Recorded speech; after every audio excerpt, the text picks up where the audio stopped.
So I'm Daniel Yang. I'm a program director at the Gordon and Betty Moore Foundation. I'm thrilled to be moderating this panel.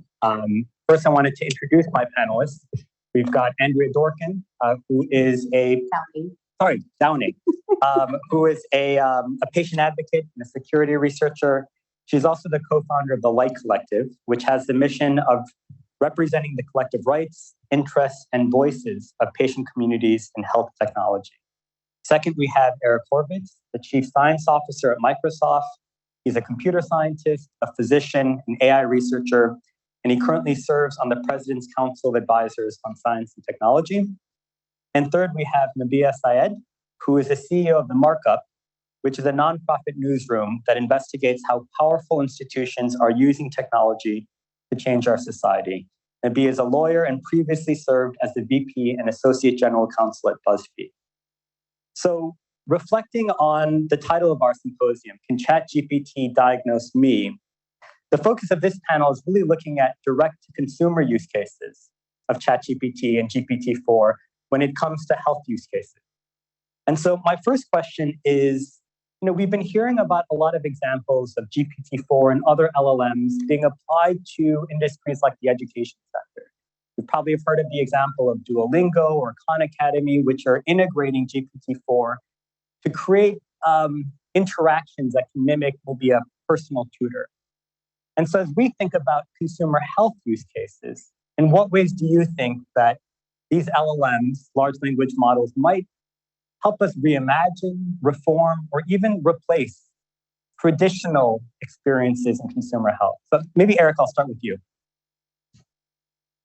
One of the primary modern consumer experiences with diagnosis and health information is search engines. Several people here might be familiar with a fairly intensive set of studies our teams did with what happens when people put basic symptoms typically associated with common ailments, common benign ailments, into a search engine. And we've shown, I just tested this for this panel, it hasn't gotten any better lately. We did this about 10 years ago, which led to the phrase we use, cyberchondria, which basically identified that because of that we attributed to certain phenomena on the web, for example, the fact that web search engines today literally work, they rank based on click-through. They think a click-through on an item means that was the correct answer. We can imagine when a bunch of articles come up on health, people tend to click on the most devastating illness. So they'll have some fasciculations or muscle twitches. And they'll put that into the search engine these days. And it turns out that, you'll see ALS, Lou Gehrig's disease, comes up first or higher than you'd expect, given it's about 1 in 20,000 is the annual incidence rate, because it's been clicked on a lot. It's a worrying sign. Now, what happens is that result makes the problem even worse because people assume, well, this Google, it's Bing, it must know how to sort, and they treat it like an expert system of sorts. When we first got access to ChatGPT 3.5, or I said 3.5 and then 4.0, we tried out some of these basic searches we had written papers about, and I marveled at how much better the answers were for basic consumer diagnosis, including when to go to the doctor, what it all means, not to get too frightened because of prevalence rates and so on. It was a whole different world than we have from the dominant paradigm, which is good old-fashioned search and self-diagnosis in that way. Andrea, yeah. I'm happy to jump in. So this sort of Dr. Google phenomenon, which I think many of us have fallen prey to, I certainly have, when you search for your symptoms and see what the magic search tells you, a lot of research on health misinformation actually shows that the sort of confusion that results from a variety of responses, right, of pages and pages and pages of potential diagnoses, actually paves the way for a lot of confusion and misinformation on the theory that no one knows anything. Any of these things are possible. So maybe I'll take some ivermectin to cure my COVID or some turmeric to heal everything. And that actually sort of offering of too much information is very fertile breeding ground, for no information at all and total chaos. So what's really interesting with GPT is that you sort of have an opportunity to centralize information again and create sort of a single point of source, which in some ways might be recreating part of the ideal of sort of the patient-provider dynamic, where you have an expert who looks at you and says, this is what I think you have, right? And that there is a confidence, a certainty that comes in that patient-provider expert translation moment. There's an opportunity for GPT to sort of be that. Now, that said, I think one very interesting dynamic that we observe in some of our work at the Markup, as I'm a lawyer, I work with a lot of journalists, we know that asking questions is often the right way to elicit information about what's going on. And that feels like a really missing dynamic here, right? So you're relying on users, on patients, going into the GPT environment and actually asking the right prompts, surfacing the right information, not over-indexing on the fact that their toe hurts when actually the problem is that they have a rash or something else. And there isn't necessarily the iterative feedback that you would have. Now, Dr. Google doesn't necessarily have that either, but a really interesting dynamic in the journey of seeking out health information online. It's not just Dr. Google, right? There are often, for people who have especially chronic diseases, a tremendous amount of research on how people go to communities like Reddit and other places so rather than just being confused at a bunch of links, they're actually talking to other people who then serve that question prompting function.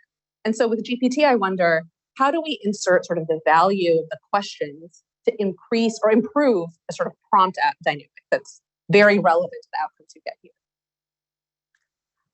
So again, my name is Andrea Downing, and I'm seeing some familiar faces in the room. It's great to be back. I actually started in the ePatient Scholar program here at Stanford Medicine X, and which was a program. I want to get a show of hands. How many of you, either facing the trauma of a diagnosis or for yourself or a family member, have searched online? Okay, just about everybody in the room. I'd say maybe 80%, 85%. When you're going through the trauma of a diagnosis, it's very simple. You want to be able to have knowledge. You want to trust that accurate knowledge quickly. And what we have in the healthcare system today is patients struggling to get the care that they need, struggling to get through hoops, even to be heard by physicians. And so I have a lot of hopes for ChatGPT to lower those barriers, but I also want to make sure that we're moving forward with great care, because I think we have an opportunity to learn also from the mistakes that we've made on the internet in the past. One of those mistakes has been, we all know that, some of us know that when you search on information online, it is not protected by HIPAA, and your privacy is at risk. So I think we really need to make sure that people understand the ways in which searching about your health status, or even what pages you're browsing on, are passing information in a way that is actually learning about you. What we would like as patients, and I guess I'm here thinking about the patient voice and how we represent patients fairly and equitably, is making sure that whatever we're searching on is not only good knowledge, but can meet people where they are and gives us true rights and privacy. And I'll talk about that in a little bit. What do we mean by rights? At the Light Collective, we say no aggregation without representation. Another way to say that within the patient community is we say nothing about us without us. We want to be able to trust the knowledge that we seek, but we also want to make sure that it's not a mirror where behind that mirror is somebody watching us and potentially using that knowledge against us. If I can just, this is a great point about privacy.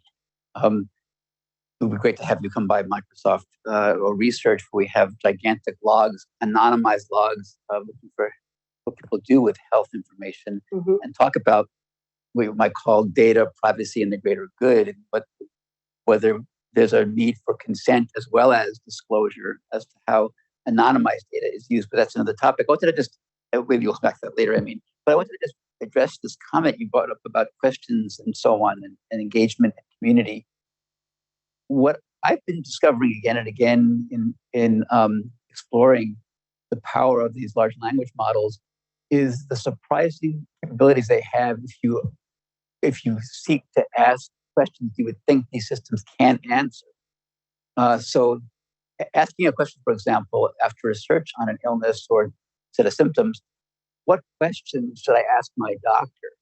It's just amazing what the system can do, generating relevant questions that you would say, yeah, those are really, I would love to ask my doctor those questions. And when a physician sees a patient, this is, again, it's still on the consumer side, they can generate automatic FAQs for the patient with answers and review that draft and make it transformed into any language that's needed for the base language of the patient, and then check it with a translation back to English. So the idea that that's even possible, or for example, anybody in this room tonight, go home, take an old lab or new, fresh set of labs, swipe over the PDF of your labs, and just jam that blob into GPT-4 if you have access to that, and ask questions about your labs.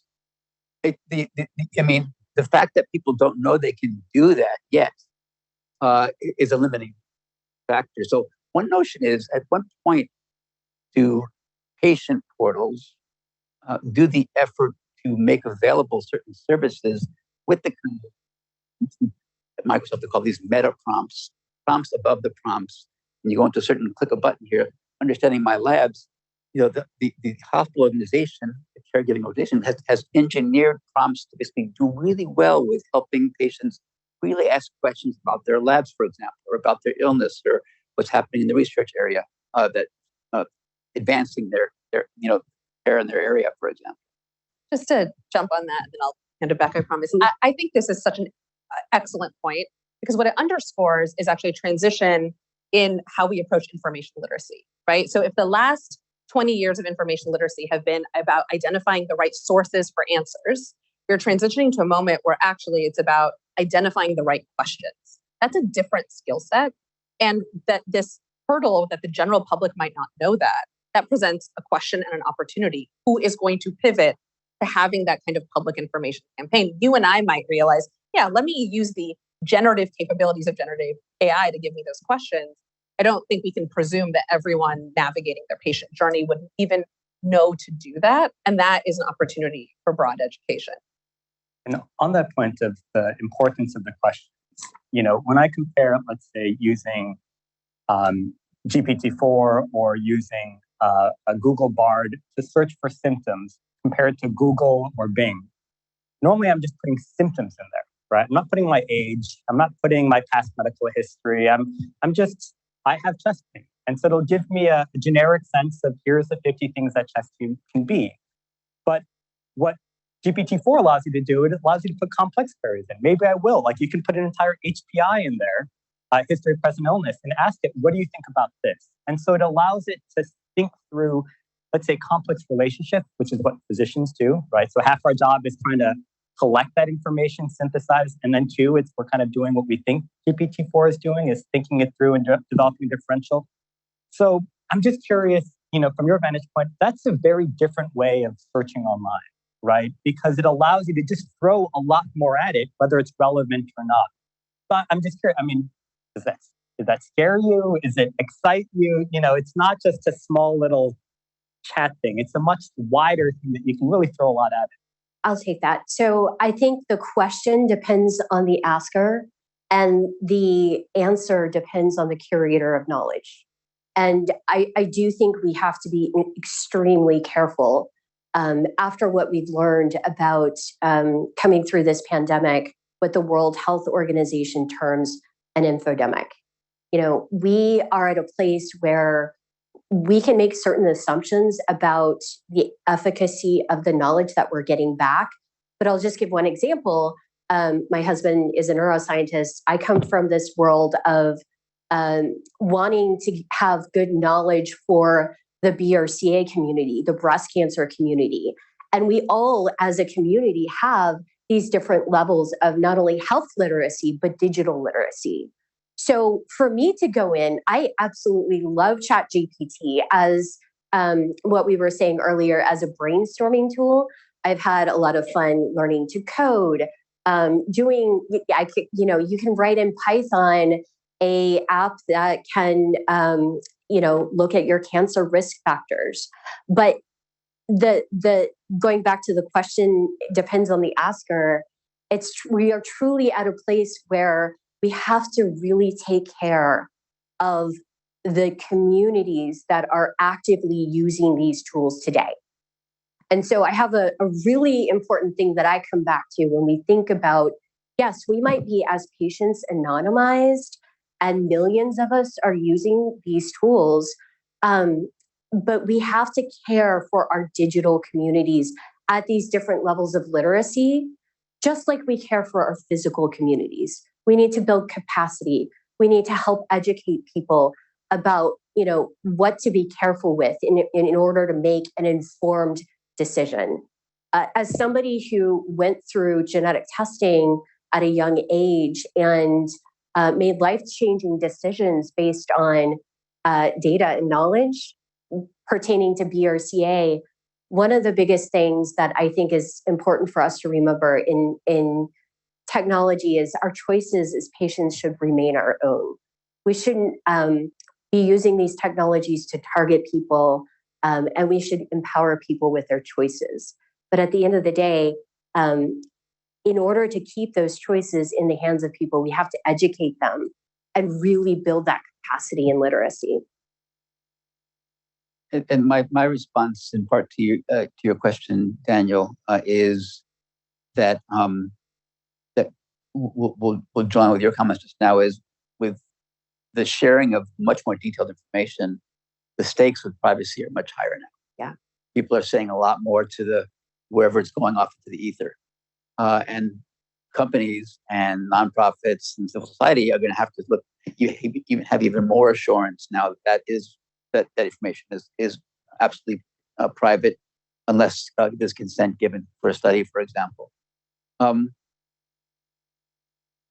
weakness that I've seen in these systems, and I called it a weakness, and it could be just because I was being short-sighted in how I was prompting over the last few months of playing with the early versions of GPT-4 and even the public release version, is their ability to ask questions back. As Kurt knows from the Bayesian diagnostics world, you basically present some initial symptoms to a system. It can formulate a differential diagnosis, rank list of diseases by likelihood, for example, that are reasonable.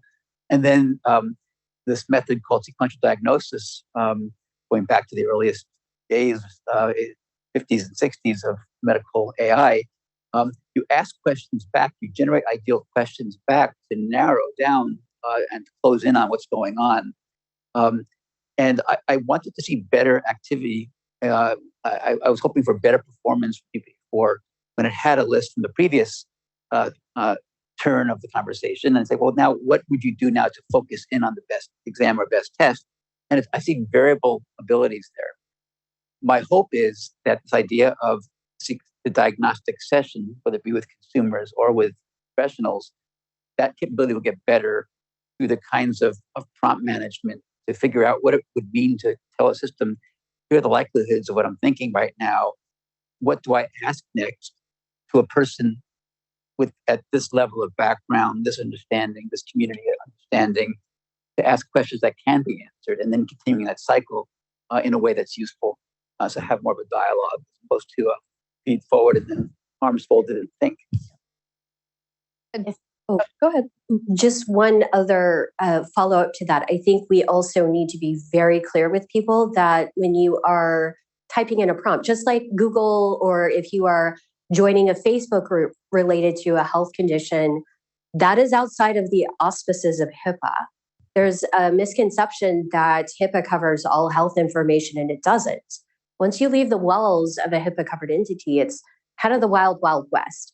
And there are good actors in this space that I think are trying to do really responsible things with how we design AI and other technologies, but we also have a duty to protect from the malicious actors out there that can and will weaponize these technologies or use them in the ways that they've been using social media to target disinformation campaigns. So I just want to make sure that we understand that and hope that the good actors in this space, the people who are really trying to do things responsibly, are also designing with the fact that, the second you leave a HIPAA covered entity, it's the wild, wild west. And we've got to really think about what laws and regulation are going to protect us in this next century as AI and other types of things impacting our health are going to advance as at the pace of at speed of light, where regulation is not keeping up.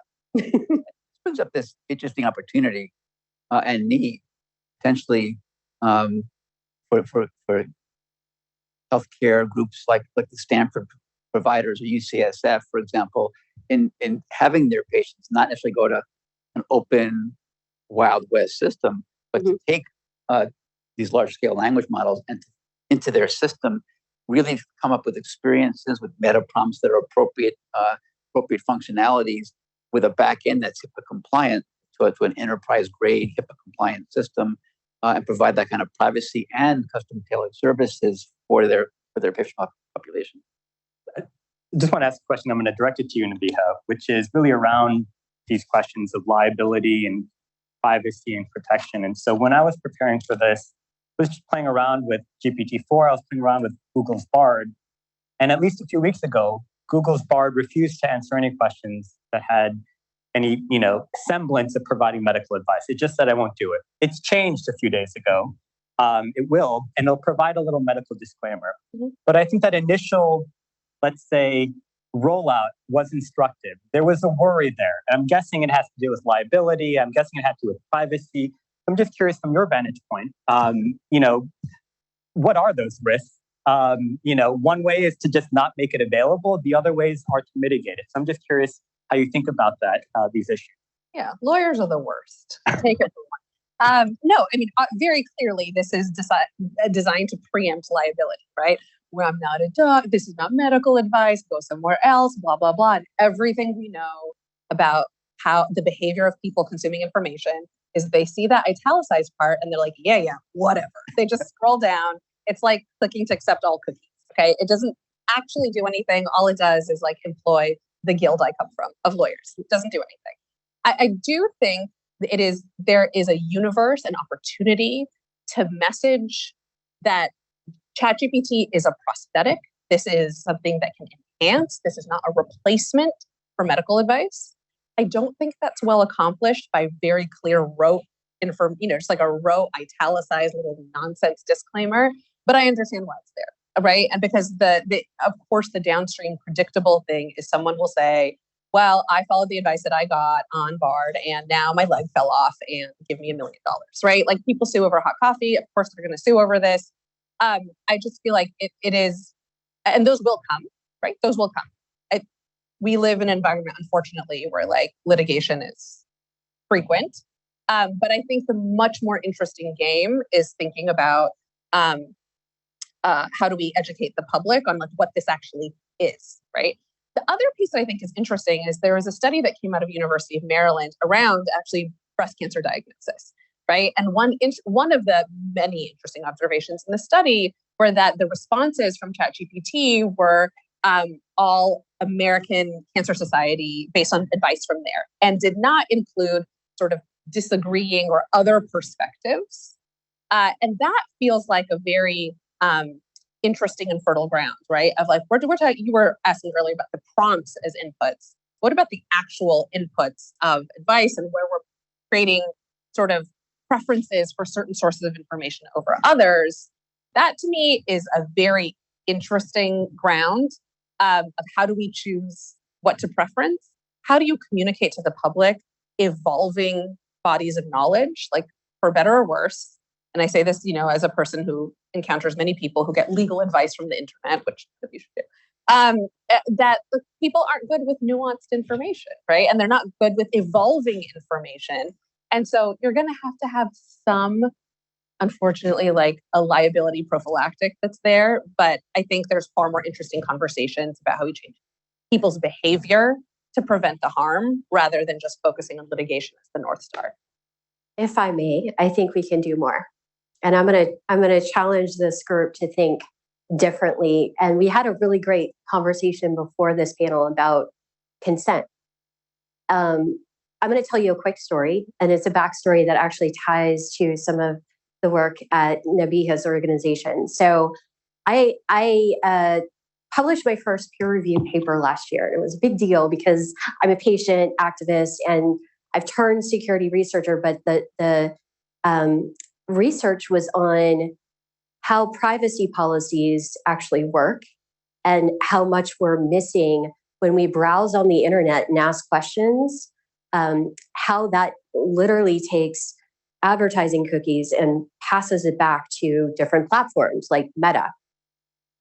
Published this, and turns out follow-up investigation was done by the Markup that showed patient portals were passing very detailed PHI back to multiple third-party trackers, especially Meta. So bringing this full circle. A year into this, all of these follow-up investigations where it looks like at scale now on the OCR portal, 68 million patients and counting have been impacted, where their patient portal data has been leaked to brokers, third parties, and we don't know how it's being used. I want everybody to think differently about what consent means, not just protecting the company or the platform. I want us to think about digital rights. What I mean by that is today, when we go on these chat, wonderful experiences, like we can, whether it's Facebook or Google, we go to a place trusting that the information is going to be used well. And I learned the hard way through this that it hasn't been. I want a world where we're not just pitting 50-page consent policies that we have to read through and basically have a law degree to understand against a vulnerable patient who's going through the trauma of a diagnosis. I think we can do better than that. And the way we do better is by tying some of the fiduciary roles and stewardship of these communities back to the interests and legal duties back to the patient, and not just have consent. I think consent is broken. I do think the architecture of trust that you suggested, right? That there's an incentive and an opportunity to say, we are a trusted provider. This is the patient portal. This is our sense of responsibilities to you. I think that is a healthy part of the solution towards this, right? Because you really need to just say, this is, we have to wrap trust around a particular set of interactions. And if you happen to fumble the ball on that particular trust play, there's a clear actor that can be held liable. I'm going to react to something you said about sources of the data and so on, and what that might mean, and link it back to a weakness that we see popping up, and back to this notion of confabulations or imaginative generations or hallucinations. In one of the cases we actually ran in the meeting that Russ Altman referred to back in a few months before the release of GPT-4 in our special session that we had, ran this case, and it was beautiful. And for what the physicians all thought, watching this case progress to a hospital stay over a number of days with so much generating content on. And at one point in time, it took not just any physician in the room, but Matt Lundgren, who's here with us today, who'll be on a panel, to recognize as a radiologist, wait a minute, everything was great, but why did it ask for ultrasound there? That should have been CT. And the room all lit up, and we had another radiologist come on virtually, and back and forth, the two radiologists were with us. And, well, maybe it was trained on, you would do that in a resource-limited place, like somewhere in the Southern Hemisphere, or maybe it was trained on data from somewhere else. It was using that data, injecting that smoothly into a Western, in this case, treatment scenario, and was concerned, like it was asking for the wrong thing. And even the non-radiologist didn't recognize that as an example. So I thinking through details like that, things that pop up that are very subtle and nuanced will be very important in healthcare uses of large-scale language models. Eric, I think that's a great segue to our second panel, which is going to be exploring ChatGPT and LLMs for physician use cases. So I want to thank everyone for the great panelists, and we'll invite the second panel to come up.